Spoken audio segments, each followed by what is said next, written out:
കേരളത്തിന്റെ കുഞ്ഞുമാലാഖയായ ആലിന് മരണമില്ല. 4 കുരുന്നുകളിലൂടെ ആലിന്റെ ജീവൻ തുടിക്കും.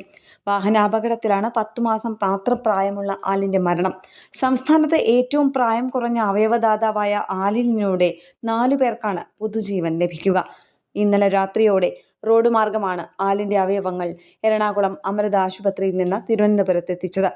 3.25 മണിക്കൂറുകൾ കൊണ്ടാണ് അവയവങ്ങൾ തിരുവനന്തപുരത്തെത്തിച്ചത്. ഇൻക്വസ്റ്റ് നടപടികൾക്ക് ശേഷം ബന്ധുക്കൾക്ക് കൈമാറി. ആലിന്റെ ഭൗതിക ശരീരത്തിന് ആദരം അർപ്പിച്ച ശേഷമാണ് ആശുപത്രി അധികൃതർ ബന്ധുക്കൾക്ക് കൈമാറിയത്. പത്തനംതിട്ട മുല്ലപ്പള്ളി സ്വദേശികളായ പിതാവ് അരുണിനും മാതാവ് ഷെറിനും ഉറ്റവർക്കുമേറ്റ വേദനയ്ക്കൊപ്പം നിൽക്കുകയും ആ കുടുംബത്തിന്റെ തീരുമാനത്തിന് നന്ദി പറയുകയും ചെയ്യുകയാണ് മലയാളക്കര. കൊച്ചിയിൽ നിന്ന് തിരുവനന്തപുരത്തേക്ക് കുതിക്കുന്ന ആംബുലൻസ് വേഗം പോകാൻ ഈ നാട് ഒട്ടാകെ വഴിയൊരുക്കി. ഹൃദയത്തിന്റെ വാൽവും കരളും വൃക്കകളും തന്നോളം പോകുന്നവർക്ക് സമ്മാനിക്കാൻ തിരുവനന്തപുരം വരെ നീളുന്ന യാത്രയാണ് ഇന്നലെ രാത്രിയോടെ നടന്നത്. ആലിന്റെ വൃക്കകൾ 10 വയസ്സുകാരി ശ്രേയയ്ക്ക് നൽകിയത് പുതുജീവിതം. തിരുവനന്തപുരം മെഡിക്കൽ കോളേജിലാണ് ശസ്ത്രക്രിയ നടന്നത്. പുലർച്ചെ 4 മണിയോടെയാണ് ശസ്ത്രക്രിയ പൂർത്തിയായത്. കരൾമാറ്റ ശസ്ത്രക്രിയ കിംസിലാണ് നടക്കുന്നത്. 6 മാസം പ്രായമുള്ള ഡ്രിയ എന്ന കുഞ്ഞിനാണ് കരൾ ലഭിക്കുന്നത്.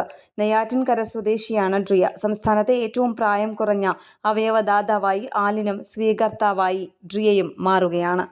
ന്യൂസ് ഡെസ്ക് കേരള പ്രണാമം.